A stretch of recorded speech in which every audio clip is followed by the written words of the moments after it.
Oh, finally, the praise I deserve. Hello, Munch here, and welcome to another episode of the FM19 Southampton save. Oh, it just keeps getting better. We've got Manager of the Month, 100% win ratio, and you know what that means. Since the last time we met, we've won all 3 games. That victory over Manchester United took us firmly to the top of the table, and we have beaten Huddersfield and Watford since, and also thrashed Panathinaikos 3-1 away in the Europa League to continue our 100% record in that competition. Today, it's games against Chelsea, who are currently in second place, 8 points behind, and then Liverpool, who are down in 6th at the moment. They are 13 points behind. At the moment, we are running away with it, but today could go a long way to deciding how long this momentum goes. If you look at it, every result we've had this year, we've had 1 draw against City, a defeat against Tottenham, and a defeat against Newcastle in the Carabao Cup. Every other game has been a win. This is literally the most impressive run of form I think I've ever been on in Football Manager. Even in the Getting Hammered series, I don't think we were this good. It's nuts. It's incredible. So we start off the day then with the game against Chelsea. Like I said, they're in second. We've got a better goal difference than Liverpool, the only team in the division with a better goal difference against us. We've actually scored, I think, only the 9th most amount of goals in the season, but we've conceded the least. So it is a complete flip reversal of what we are used to. So it's a bit of a risky lineup today. We are going to go with the 5-2-1-2, but we have got serious injuries. One being, and the most important being, to Kieran Tierney, who is out for 2 weeks with a twisted ankle. Suffered it in our win over Huddersfield. Johnny is at left back today, and Valerie, who's played quite well actually since he's come in. He's going to be playing on the right hand side.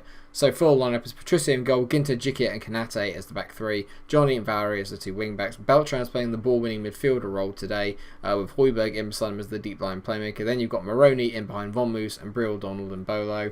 Patty Cutrone, quite unlucky to not really be in the team, but Von Moos has scored big goals for me when I've needed them, so he's earned the right to play there. Chelsea laying up with their standard 4-3-3. You've got Belotti with Hazard and Misonda. Arthur's in there, he's a very good player. Bakayoko's in there. It's going to be a difficult game, but we are 8 points ahead for a reason. We have got a cushion, so no matter what happens, we are still going to be top at the end of today's episode, which is a nice thing. But if we can be 11 points clear of Chelsea, just a completely different ball game in terms of the league. Changes absolutely everything. So away we go. Chelsea kick us off. Let's hope for a good result. I still feel we have a real problem in those defensive areas, because that's, well, not in the defensive area, but in the full-back area. In terms of depth, in terms of quality now, I think we've made that jump up in terms of quality, but the depth is what worries me. Like I said, when Kieran Tierney gets injured, only really Johnny can play as a left wing-back. Jikia can play as a left-back, so when he gets tired, what I might end up doing is shifting him over to that position, and we'll just go to a flat back 4 as Johnny plays in Von Moos. Oh, what a save by Kepa. Oh, that's a superb save. Von Moos is a getter of big goals. He scores in the big games, and that's why I put him in today ahead of Cutrone. Højbjerg! Oh! It was a free kick. Apparently, Mbolo shoved Kepa, but it's a good start for the young Chelsea goalkeeper. There we go, another highlight. Zappacosta throws it in looking for Belotti. We get it away. Ginter, that's a nothing ball from Ginter. He had time there to pick out a man. Castillo down the left. Yeah, this looks dangerous. Castillo. Good-ish ball back to Bakayoko. They're rebuilding from the back here. Come on, Maroney, win that. Out to Zappacosta again. They look to get down the wings a little bit. Arthur, that's great control under pressure. Mason Mount. Oh, what an effort. Oh, what a save by Patricio. Jesus Christ. Very interesting half of football. Not much in terms of highlights, but tactically it's very, very interesting. Very evenly matched. Chelsea dominated the ball more, had more shots as you would expect, but really in terms of clear-cut chances, it's pretty much even. I guess I'm not pleased with what I've seen then. That's fired the boys up. I think it might be time to go to a back 4 because Johnny is absolutely knackered. But I'm going to wait actually. I'm going to wait and see how they react. If we get 1-0 up, then I will change it. So I made a couple of changes. Rosas has come on for Valerie and he's gone to right back, his normal position. And Jikia has moved out from left back in place of Johnny out onto that left hand side. Bungard's actually come on for Johnny. So now we are playing our standard 4-2-3-1. And Bolo moved out to the left hand side. Not been his best game today, so I'm looking for him to create a little bit more from the wing. Maybe you can just guess at Zappacosta a bit more. It's just not happening for Brill today. I'm going to take him off. We're going to bring on Roy Lopez as our kind of last throw of the dice, as it were. See if we can just nick this 1-0. Or Chelsea could just score from a corner. Oh, the run's coming to an end. Oh, to be done by a corner is very irritating.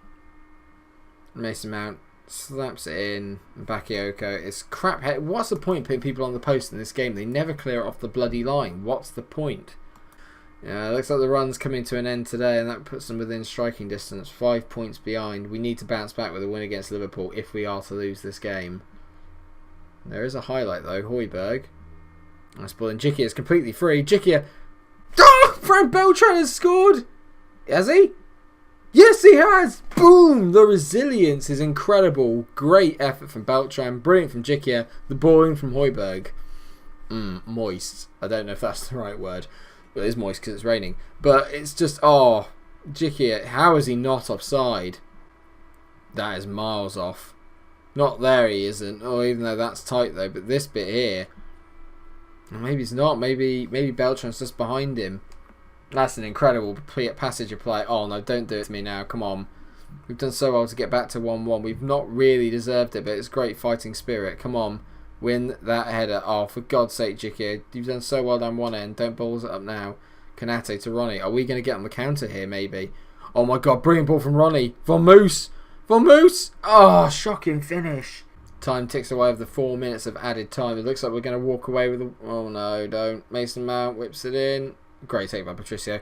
It looks like we're going to walk away with a 1-1, which I would be absolutely delighted with. It keeps us top of the league, 8 points over Chelsea, which is the most important thing.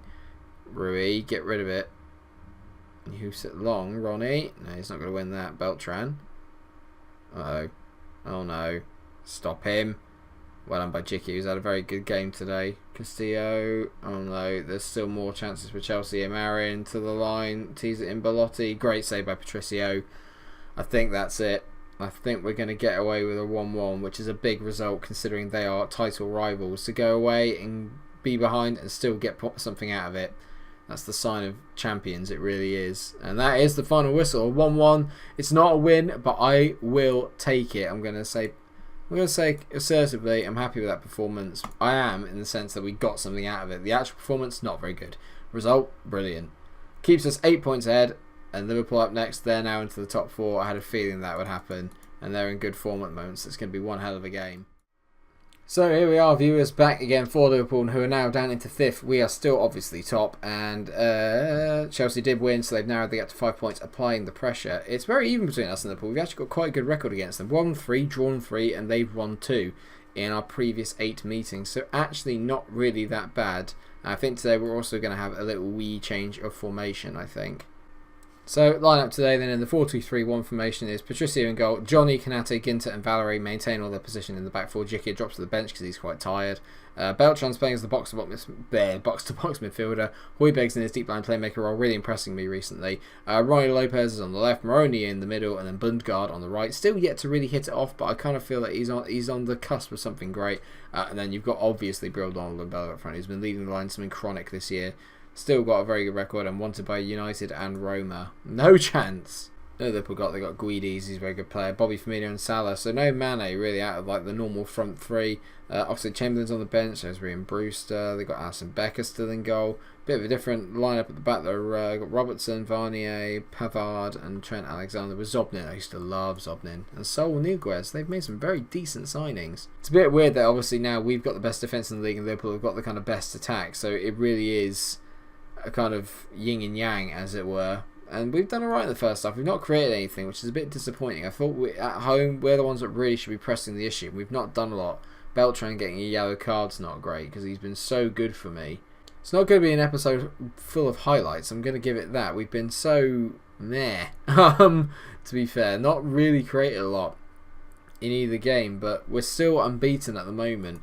On this run, which is good, but I'm a bit disappointed. I guess I'm far from pleased. I expect better. I really do. I expect better. I expect us to make chances at home. We haven't really created anything. I don't know if that's down to Moroni or Mbolo's not working hard enough. Defensively, we've looked solid as a rock. But other than that, it's not been a very inspiring performance. Bundgaard as well is... I know he's young, but I was expecting more from him as he whips in a delicious ball there and not quite... on someone's head. Someone should have been piling into it, trying to get onto that. So a good ball in. Okay, Bundgaard's really struggling. I think it's time we go to the 5-2-1-2 now. We've messed about a bit. We're going to have Chris Bennett. He's going to come in. Johnny and Valerie can maintain their positions. No, I'm going to take off Ronnie Lopez. We're going to give Patty Cutrone a goal, actually. Von Moos had his chance in the last game and he didn't impress. So, such is the confidence I have in Chris Bennett. And we have a highlight straight away. Is it ours? Beltran, who's been brilliant in recent weeks. Not his best bit of play there, but we've picked the ball up, haven't we, Konate? Yes, we have. To Chris Bennett. Nice ball into Højbjerg. Yeah, spreads the play out to Valerie. He's got a decent delivery on him as Valerie. Go on, mate. Take him on. You got the pace. Or you could just give the ball away. Oh, this looks like it's going to be a counter goal. I don't like the look of this. Not a good ball from Bobby Firmino. Johnny to Cutrone. Over the top. Briel. Good touch. Moroni. Oh, what a save by Alisson Becker. What a save. We'll still be 6 points clear if we don't lose this game. But it's not about not losing now. This is about going for the win and really stamping our authority on the game. Right, Valerie's really tired. He's had a decent game. We'll go take him off. On comes Gil Rosas, who's not very good at wing back, but at the moment I don't really care, mate. Just get out there and do your thing. He's got all the attributes to be a very good wing back. 10 minutes to go in a very uninspiring game. Just that Moroni chance and maybe the Bruno Fernandes free kick aside, it's been snip and tuck. I'm going to tell the boys, show some passion for the last 10 minutes. Come on, boys, win this. Come on. Come on, if we can grind a win out here, it puts us in such a good place going into the Christmas period. Come on. 4 minutes of added on time, no highlights. They're playing with more discipline. They've come and settled for the point. There is going to be a highlight by the looks of things. There's 2 minutes left. Ginter, Højbjerg, looks over the top. Briel has broken the back line. Go on, Briel. Find Cutrone. Oh, he's at the bar, Johnny! Oh, what an effort. And Zobnin with a heroic block. Oh, we should have won this in the second half. Oh, we should have won this. Moroni whips it in. Cutrone, he's headed it away from goal. Where are you going? To Højbjerg. There's still hope. Højbjerg. Beltran. Rubbish ball from Højbjerg. Not great. Oh, don't you dare. Good play by Ginter. Good covering there against Mo Salah. Patricio hits it long. Carnage in the last few seconds of this game. Johnny hits one down the line. Cutrone's onside, surely. Squares it, Moroni. Yes! Yes! Gonzalo Moroni gets his third goal of the season. 92nd minute. Oh, I thought the chance had gone with Cutrone at the bar, but the passage continued. Unbelievable. I dare not say it. These are the kind of wins that make you think you're going to get the lead. Cutrone comes on. Brilliant finish from Moroni. He should have scored earlier. He makes up for it now. Oh, come on. Get the in. Oh, don't you dare. Martinez whips across him. Pavard doesn't make it. Chamberlain up against Moroni. Finds Trent. Trent hits it straight into Bennett, who's done heroically since he come on. We've ground out a 1-0 win against Liverpool. It takes us back 8 points clear at the top of the table. Passionately say, a very nice victory. Well done. I've never been so happy for Liverpool to lose in my life. Okay, Bundgaard's out for 7 days, which is just from a twisted knee. It's not too bad. Apparently Chris Bennett could do with the rest. He's been so good for us recently. He came on, did brilliantly to shore up the defence, changed to the 5-2-1-2, changed the game. Magic scenes. Let's come back for the Leicester and City games. Let's do that. Because then that's at the start of January. We can show you how we got on in the Christmas period. There's a couple of big games in there. The one at home to Everton, the one at home to Tottenham looked quite big. And then the next biggest one after that is going to be the City game. So we'll have the Leicester one, fit that one in there as well. Maybe some transfer business. If I can generate enough money to get some signings in, I may well do. I still feel like we're lacking a little bit in terms of maybe English and British talent, because it's really, I'm finding it hard with all the kind of, since Brexit, to get all these players in and get them registered. I've got a couple of really unhappy people that weren't registered in certain squads, and I need to fix that. Thank you so much for watching the episode. I hope you have enjoyed it. If you have, then please do like, share and subscribe. Make sure you come out for the next episode, where there hopefully will be some transfer business and you'll find out how we got on over the Christmas period. Hopefully Santa brings me some decent gifts, and by that I mean more points. We shall see. Thanks so much for watching. Please like, share and subscribe, and until I see you again, stay cool. Get in! We're going to win the league.